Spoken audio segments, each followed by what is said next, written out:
Shalom, saints of the Most High Yah. This is Oilfield Disciple, and we are getting down with our daily bread today. Um, Let me extend my apologies. I've kind of gotten sidetracked this last couple of weeks, with everything's going on, trying to get the new church building up, and I know that's no excuse, but uh,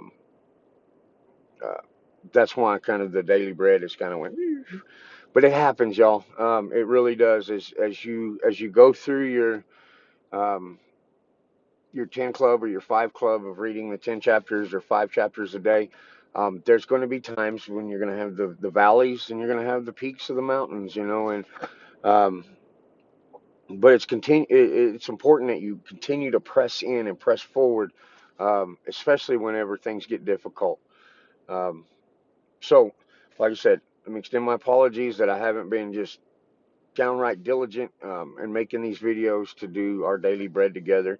Um, but starting now, I'm going to make sure that regardless, I'm going to get this video out. Sometimes it frustrates me because I'll get like 3.5 chapters into it, and somebody will call and it disrupts the video, and I don't know how to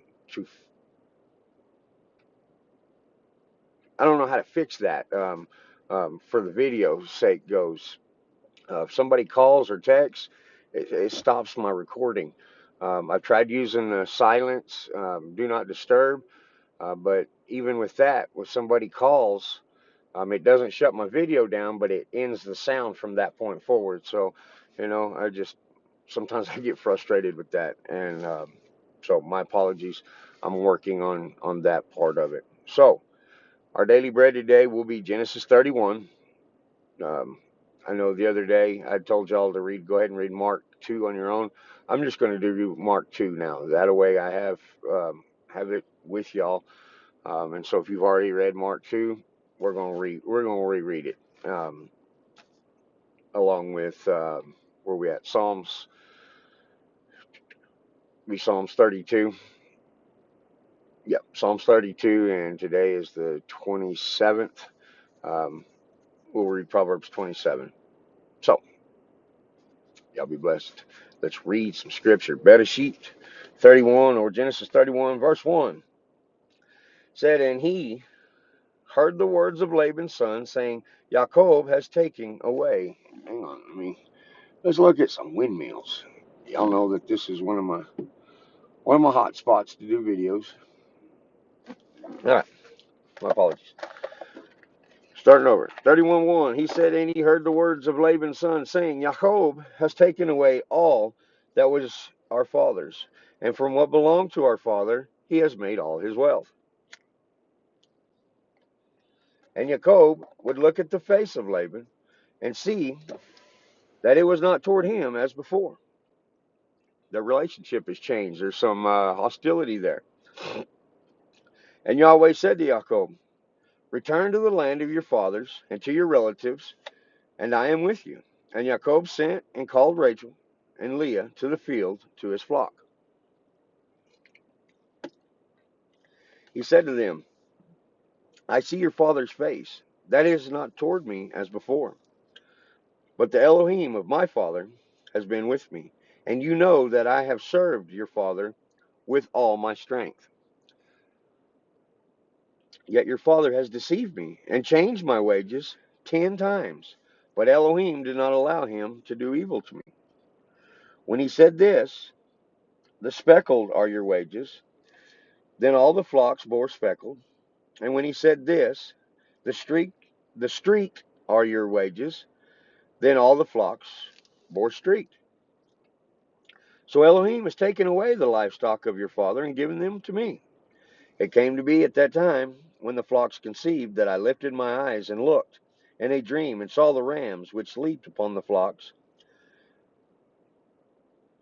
were streaked, speckled, and mottled. And the messenger of Elohim spoke to me in a dream, saying, Jacob. I said, here I am. He said, lift your eyes now and see. All the rams which leap on the flocks are streaked, speckled, and mottled. For I have seen all that Laban is doing to you. I am the El of Bethel, where you anointed the standing column, and where you made a vow to me. Now rise up, get out of this land, and return to the land of your relatives." And Rachel and Leah answered and said to him, "Do we still have any portion or inheritance in our father's house? Are we not reckoned by him as strangers? For he has sold us, and also entirely consumed our silver.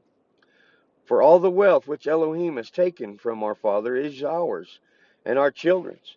Now then, do whatever Elohim has told you." Our wives today,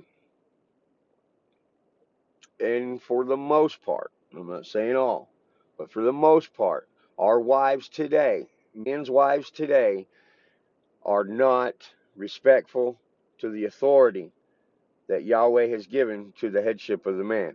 Now, on the flip side of that, men have dropped the ball. Men have allowed their households to fall prey to the enemy.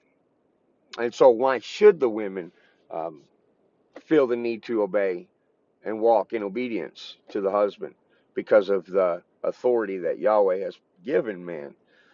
So see, we got a whole breakdown in our culture, all starting from the family unit. Um, where here we see that, okay, Rachel and Leah says, "All right, whatever you say, Jacob, whatever Elohim has told you, we shall obey, and we will follow you." Today, men say, "Hey, we're going to pack up bags and we're going to move across the country." Women are like, "Oh, no, we're not. You're going to fail and bump your head."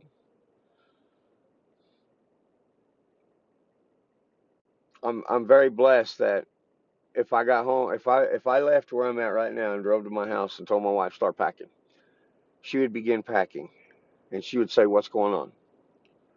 And whether I give her an answer, good, bad, or otherwise, she would continue to pack and do what I said to do. Because she knows that not only am I the leader of our home, but also that I'm going to make the best decision based off of what my relationship and understanding with Elohim is. Now, that is so today. 15 years ago, she's still the obedient wife. Even though we don't know that that's the way God has it, she's still an obedient wife 15 years ago. Only difference is back then she didn't know what hair was up my butt or what, but all she knew was, you know what, no need to argue with him because I'm going to lose the battle anyway. And so she's always been obedient to me, even when I was foolish. I'm blessed in that matter. And I feel bad that back in the day I was not always that good husband. Men today have got to step up and lead their homes. It's important, it's imperative that we do so. Continue reading, Matt. Verse 17. So Jacob rose and put his sons and his wives on camels, and he drove off all his livestock and all his possessions which he had acquired. His property of the livestock which he had acquired in Padam Aram, to go to his father Yitzhak in the land of Canaan. And when Laban had gone to shear his sheep, Rachel stole the house idols that were her father's. Come on, Rachel. And Jacob deceived Laban, the Aramean, because he did not inform him he was about to leave or flee. And he fled with all that he had. And he rose up and passed over the river and headed toward the mountains of Gilead. And on the third day Laban was told that Jacob had fled. He took his brothers with him and pursued him for 7 days' journey. And he overtook him in the mountains of Gilead. But in a dream by night Elohim came to Laban the Aramean and said to him, "Guard yourself that you do not speak to Jacob, either good or evil." And Laban overtook Jacob. Now Jacob had pitched his tent in the mountains, and Laban with his brothers pitched in the mountains of Gilead. And Laban said to Jacob, "What have you done, that you have deceived me, and driven my daughters off like captives, taken with the sword?" Let me reread that because that's a question. "What have you done, that you have deceived me, and taken my daughters off like captives, taken with the sword? Why did you flee secretly and deceive me, and not inform me? and I would have sent you away with joy, songs, and with a tambourine and the lyre. And you did not allow me to kiss my sons and my daughters. Now you have been foolish to do so. It is in the power of my hand to do evil to you, but the Elohim of your father spoke to me last night, saying, Guard yourself, that you do not speak to Jacob either good or evil. And now you have gone because you greatly long for your father's house. But why did you steal my mighty ones, the idols of the house that Rachel's took? Uh-oh.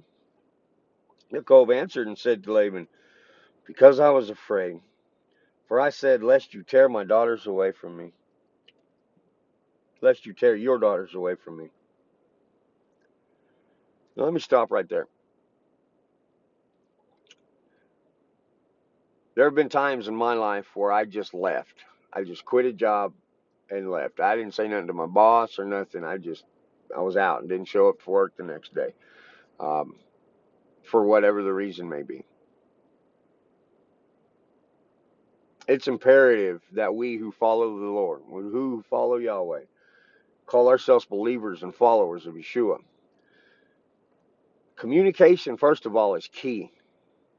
But second of all, we must be upright and forthright with everyone that we have a relationship or come in contact with, whether it be a good relationship or a bad relationship or otherwise. It's imperative that we separate ourselves from those of the world in the matter that we do what's right regardless of consequence. Feel me? Jacob's got himself here. He's like, man, I just left because I was afraid. At least he's man enough to step up, and say so. He doesn't mix words. He doesn't make a bunch of excuses. Plain and simple. Look, man, I just felt this was the best thing to do. Anyway, read on, man. Verse 32. With whomever you find your mighty ones, do not let them live. In the presence of your brothers, see for yourself what is with me, and take it with you. For Jacob did not know that Rachel had stolen them. And Laban went into Jacob's tent, and into Leah's tent, and into the tents of the two female servants. But he did not find them. And he came out of Leah's tent and entered Rachel's tent. Now Rachel had taken the house idols and put them in the camel's saddle, and sat on them. And Laban searched all about the tent, but did not find them. And she said to her father, Let it not displease my master that I am unable to rise before you, for the way of woman is with me. And he searched, but did not find the house idols. Now Rachel here, she's like, hey, yeah, I'm kind of on my womanly cycle. If I get up, I'm going to make a mess, and you just let me hang out here. No problem, really, because her father doesn't think she's the one. Whew. Verse 36. And Jacob was wroth and contended with Laban. And Jacob answered and said to Laban, What is my transgression? What is my sin, that you have hotly pursued me? Now that you have searched all my goods, and you have found all of your household, now that you have searched all my goods, what have you found of all your household goods? Set it here before my brothers and your brothers, and let them decide between the two of us.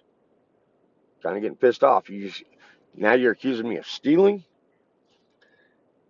Now that you have searched all my goods, what have you found of all your household goods? Set it here before the brothers and your brothers, and let them decide between the two of us. These 20 years I've been with you.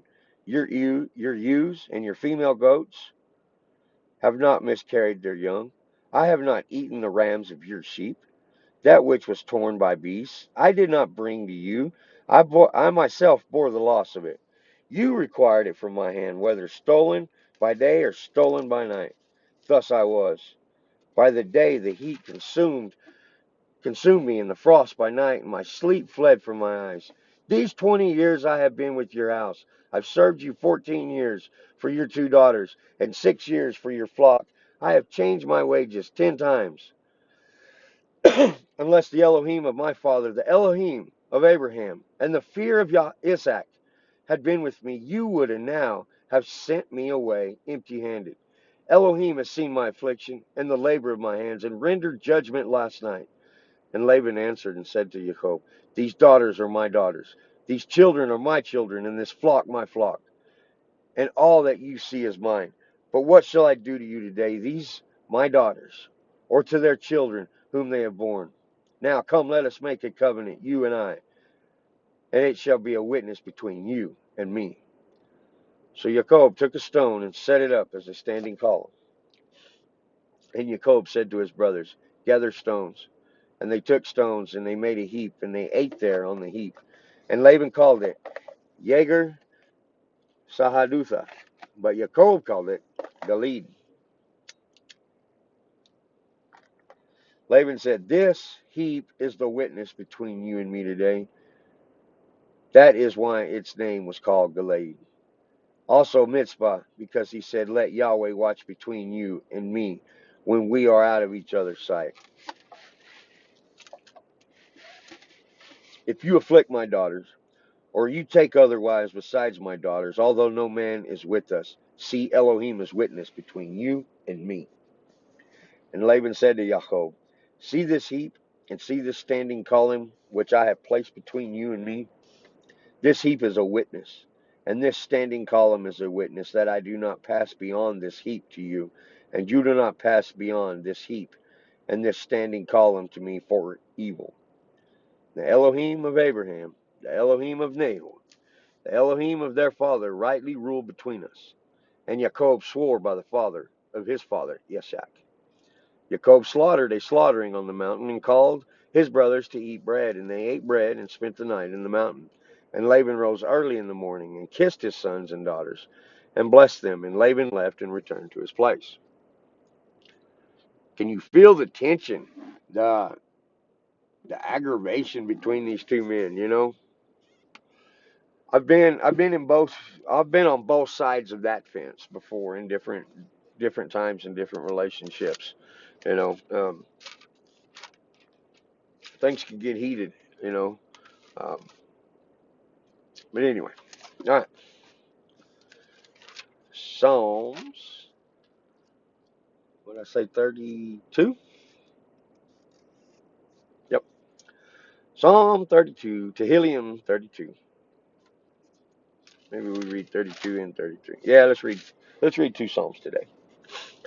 Blessed is he whose transgression is forgiven, whom sin is covered. Blessed is the man to whom Yahweh imputed no crookedness, and in whose spirit there is no deceit. When I kept silent, my bones became old, through my groaning all the day. For day and night your hand was heavy upon me. My sap was turned to the droughts of summer. Selah.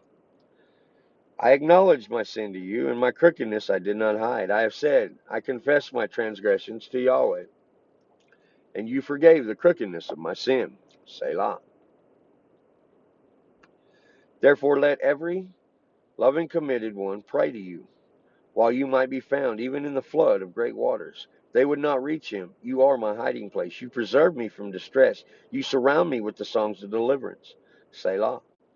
Let me instruct you and teach you in the way you should go. Let me counsel. My eye be on you. Do not be like the horse, like the mule, with no understanding, with bit and bridle, else they do not come near you. Many are the sorrows of the wrong, but as for the one trusting in Yahweh, loving committed, loving commitment surrounds him. Be glad in Yahweh, and exult, you righteous, and shout for joy, all you upright in heart. Shout for joy in Yahweh, you righteous. Praise is fitting for the straight. Praise Yahweh for the lyre. Sing to him with an instrument of 10 strings. Sing to him a new song. Play sweetly with the shout of joy, for the word of Yahweh is straight, and all his works are in truth. Loving righteousness and right ruling, the earth is filled with the loving commitment of Yah. By the word of Yahweh the heavens were made, and all their hosts by the spirit of his mouth, gathering the waters of sea together as a heap, laying up the deep in storehouses.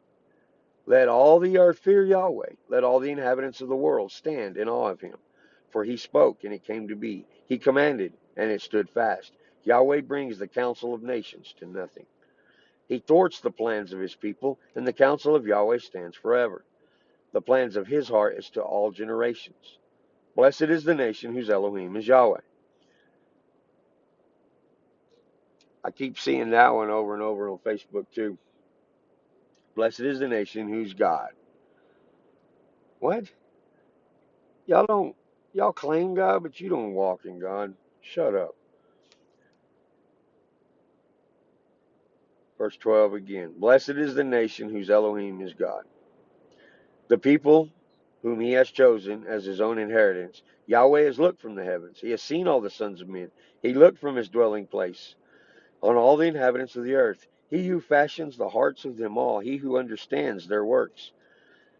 All their works. The sovereign is not saved by the multitude of an army. A mighty man is not delivered by great strength. A horse is vain. A horse is a vain means of safety. Neither does it rescue any by its great power. See, the eye of Yahweh is on those fearing him, on those waiting for his loving commitment, to deliver their being from death and to keep them alive during scarcity of food. Our being has longed for Yahweh. Our help and our shield is he. For our heart does not rejoice, or for our heart does rejoice in him. For we have put our trust in his set apart name. Let your loving commitment, O Yahweh, be upon us, even as we wait for you. That should be kind of that should be our new song. This psalm right here, as we go through COVID-19 ridiculousness. Let's go to Mishle 27. Yep, 27. Proverbs 27. Here we go. Do not boast of tomorrow, for you do not know what a day brings forth. Let another man praise you, and not your own mouth, a stranger, and not your own lips.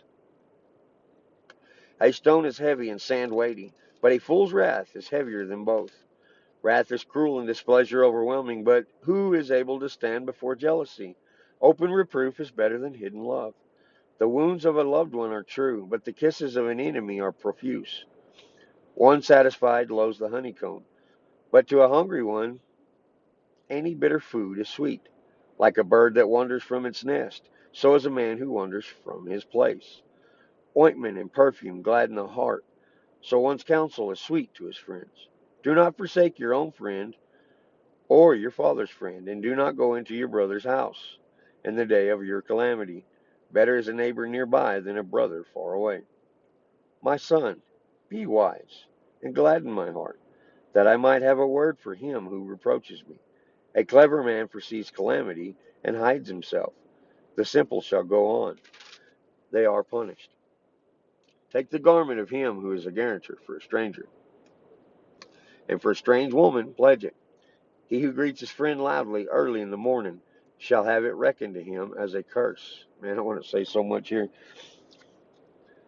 Drops that never cease on a very rainy day, and a contentious woman are alike.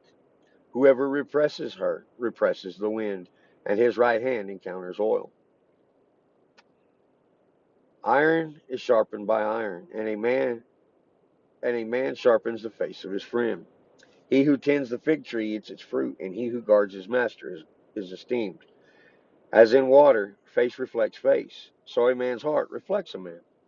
Sheol and destruction are not satisfied, so the eyes of man are not satisfied. A refining pot is for silver, and a furnace for gold. So a man is tried by his praise. Even if you pound a fool in a mortar with a pestle, along with crushed grain, his folly shall not leave him. Know well that the state of your flocks, set your heart to your herds, for riches are not forever, nor a diadem to all generations. Grass vanishes, and new grass appears, and the vegetation of the mountain is gathered in. The lambs are for garments, and the goats for the price of the field. A goat's milk enough for your food, for the food of your household and sustenance for your girls. There's a lot there I'd like to speak on, but we're getting long in this video, so go check all of that out in Proverbs 27 today. I promise it'll be a who of you. Okay, what do we say? Mark chapter 2. Mark or Marcos. Chapter 2, verse 1 says, And some days later he again entered into Capernaum, he being Jesus. And it was heard that he was in the house. And so many gathered together, there was no more room, not even a door. And he spoke the word to them. And they came to him, bringing a paralytic carried by four. And not being able to come near him because of the crowd, they uncovered the roof where he was. And when he had broken through, they let down the bed on which the paralytic was lying. And when Yeshua saw their belief, he said to the paralytic, Son, your sins are forgiven you. Now, some of the scribes were sitting there and reasoning in their hearts.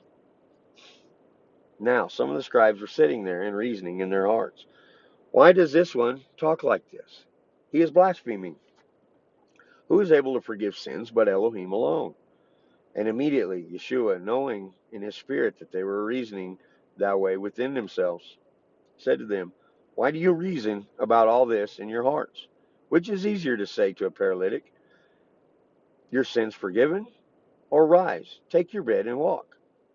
But in order for you to know that the Son of Adam possesses authority on earth to forgive sins, he said to the paralytic, I say to you, rise, take your bed, and go to your house. And he arose straightway and took up the bed and went out before all, so that all were amazed and praised Elohim, saying, We have never seen anything of the likes. And he went out again to the sea, and all the crowd coming to him, he taught them. And passing by, he saw Levi, the son of Alphaeus. Okay, this is Matthew.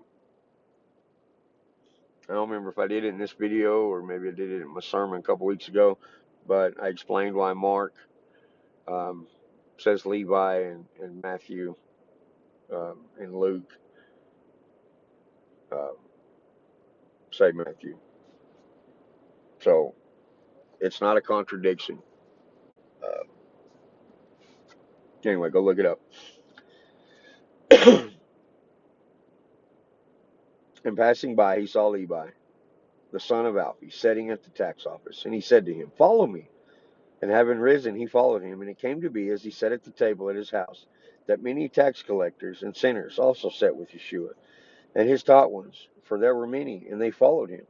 And when the scribes and the Pharisees saw him eating with the tax collectors and sinners, they said to his taught ones, Why does he eat and drink with tax collectors and sinners? And hearing this, Yeshua said to them, Those who are strong have no need of a physician, but those who are sick. I did not come to call the righteous to repentance, but sinners. Jesus is pretty much just mocking them there, because everyone needs repentance. Anyway, and the taught ones of Johanan and of the Pharisees were fasting. Hang on.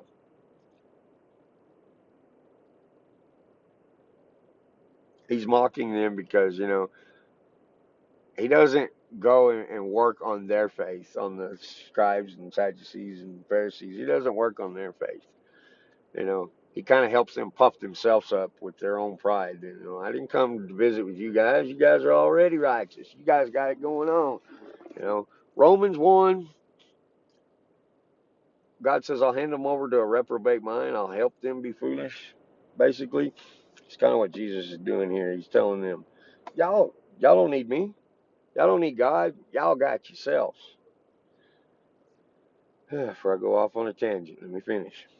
18, and the taught ones of Johanan and the Pharisees were fasting, and they came and said to him, Why do the taught ones of Johanan and the Pharisees fast, but your taught ones, they do not fast? Constant, just, you know, Jesus, you need to do it our way. Yeshua said to them, Are the friends of the bridegroom able to fast while the bridegroom is with them? As long as they have the bridegroom with them, they are not able to fast. But the day shall come when the bridegroom shall be taken away from them, and then they shall fast in those days. And no one sews a piece of unshrunk cloth on an old garment. Otherwise, the renewed piece pulls away from the old, and the tear is made worse. And no one puts new wine into old wineskins. Otherwise, the new wine bursts the wineskins, and the wine runs out, and the wineskins are ruined. But new wine is put in fresh wineskins. It came to be that he went through the grain fields on the Sabbath, and as they went, his taught ones began to pluck heads of grain. Aha! And the Pharisees said to him, Look, Why do they do what is not right on the Sabbath? Why are they doing this? You're not supposed to do nothing on the Sabbath. Okay, again, man-made law, man's idea of what God says. They've done twisted, tweaked, and jacked it up. Um, and this is also where today's Christians do the same thing. Listen, he said to them, have you read what David did when he was in need and was hungry, he and those with him? How he went to the house of Elohim with Abiathar, while Abiathar was the high priest, and ate the shewbread, which is not right to eat except for the priest, and he gave it also to those who were with him. He said to them, the Sabbath was made for man, and not man for the Sabbath. So the son of Adam is also master of the Sabbath. This is where Christians have it all twisted, screwed up, jacked up as well. Let me get you over here. I'm going to go ahead and drive on for a minute. Um, we twisted it again. See, we don't have to follow the Sabbath. Jesus right there, he says we don't have to do it. Again, you're twisting the scriptures and you're jacking up what Jesus says, just to follow your own lusts. What Jesus is basically saying there is there are certain things you can do when you're in need, but don't make a habit of it. Don't schedule yourself to work on the Sabbath. Uh, and that's the issue that I myself personally have been having here lately on keeping the Sabbath. I praise y'all that right now I am able to, due to everything that's going on, I'm able to keep the Sabbath now. And blessed be Yahweh. Uh,